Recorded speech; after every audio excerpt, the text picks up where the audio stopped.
Praise the lord. ఈ సమయంలో మనము ప్రవచనం అనగా ఏమిటో క్లుప్తంగా తెలుసుకుందాం. A prediction of what will happen in the future is called prophecy. భవిష్యత్తులో జరగబోయే వాటిని ముందుగా తెలియజేయుటనే ప్రవచనం అంటారు. ప్రవచించు వారిని ప్రవక్తలు అని అంటారు. ప్రవచించున్నది స్త్రీ అయిన ఎడల ఆమెను ప్రవక్త్రి అంటారు. దేవుని మాటను తన ప్రజలకు తెలియజేయుటకు ప్రతినిధులుగా నియమించబడిన వారే ప్రవక్తలు.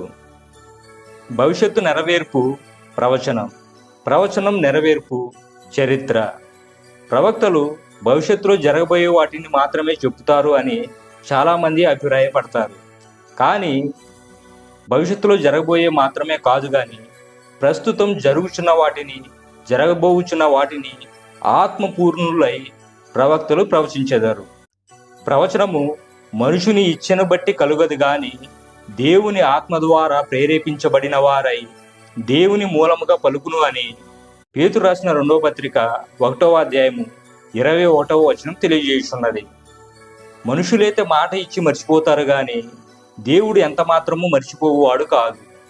దేవుని ఆత్మ మూలంగా పలకబడిన ప్రతి ప్రవచనము ఖచ్చితంగా నెరవేరుతుంది.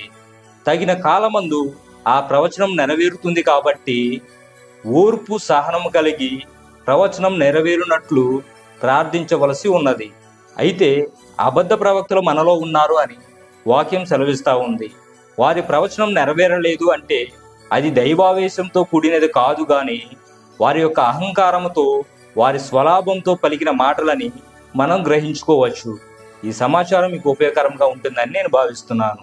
ఆమేన్.